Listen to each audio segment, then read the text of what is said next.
Good morning children. Today I am going to teach you class 7th lesson 2nd a gift of chappals.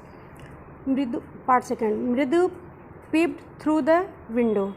Lalli was sitting a little distance away, awkwardly holding her violin and bowstring, her elbows jutting out and her eyes glassy was concentration. मृदु peeped through the window. Mridu window से खिड़की से झांक रही थी.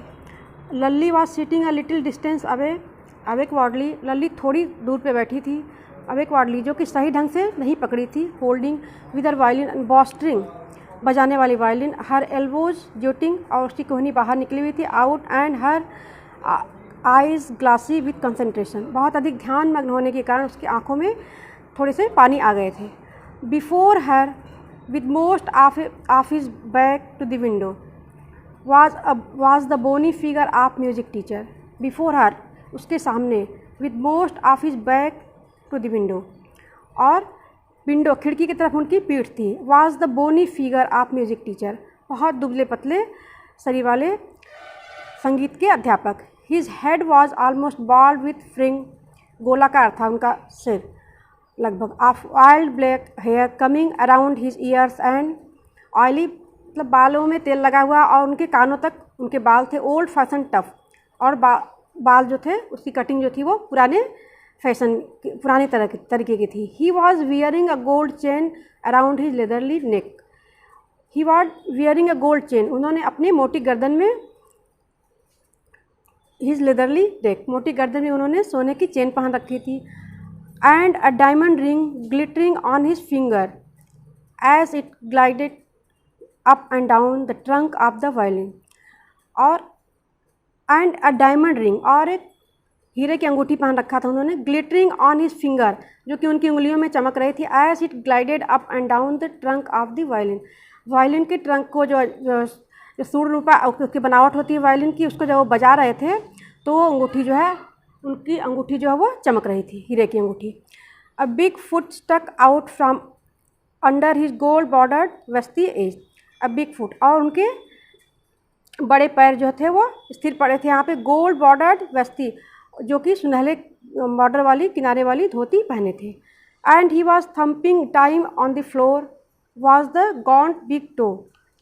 And he was thumping मतलब पैर से थपथपाना पैर के अंगूठे से. Time of the floor with gaunt big toe अपने बड़े अंगूठे से वो ज़मीन को थपथपा रहे थे. ही प्लेड सम नोट्स वो कुछ सुर बजा रहे थे.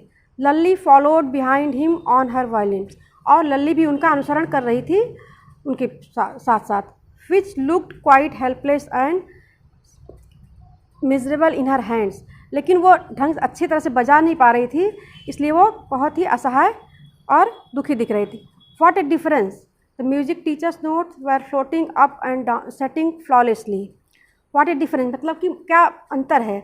म्यूजिक टीचर्स नोट्स संगीत के अध्यापक के सुर जो थे वह फ्लोटिंग तैरते हुए अप एंड सेटिंग फ्लॉलेसली बिना किसी बाधा के कमी के into the invisible track of the melody अदृश्य रास्ते पर सुर के अदृश्य रास्ते पर वो जो है तैर रहे थे.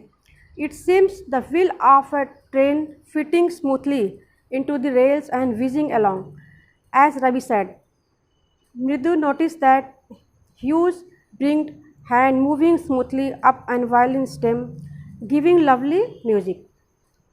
It seemed to wheel of a ऐसा लगा था कि the wheel of a train रेलगाड़ी का पहिया फिटिंग स्मूथली बहुत ठीक अच्छी तरह से फिट किया गया सही किया गया into the rails रेलगाड़ी में and whizzing along और वह आवाज़ करते हुए चल रहा. as रवि said जैसा कि रवि ने कहा.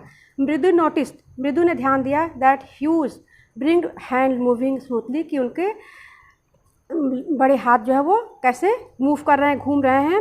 अप द वायलिन वायलिन के ऊपर स्टेम गिविंग लवली म्यूजिक और जिसमें कि वो अंगूठियाँ पहन रखे हैं और स्टेम विजिंग उस तने पे जैसे कि मूव करता है कोई चीज़ वो इस तरह से वायलिन पे उनके हाथ जो मूव कर रहे हैं और अंगूठी उनकी चमक रही है. Skate there was Lalli's mistaking again.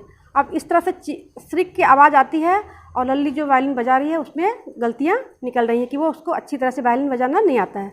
अम्मा केम अ मोन फ्रॉम द गेट. अम्मा ओ अब इस दौरान जो है गेट पे एक भिखारी आता है, वो बुला रहा है, Ravi send that beggars away cried his mother from the back वरांडा।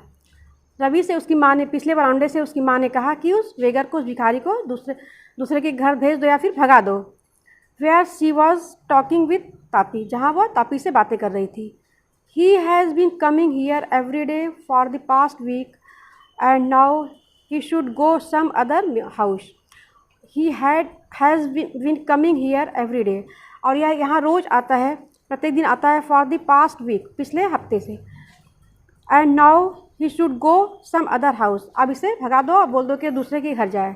पाती एक्सप्लेन टू तापी, और पाती जो है तापी से एक्सप्लेन करती, मतलब बातें करती हैं। यहाँ तक पढ़ा छोड़ देते हैं।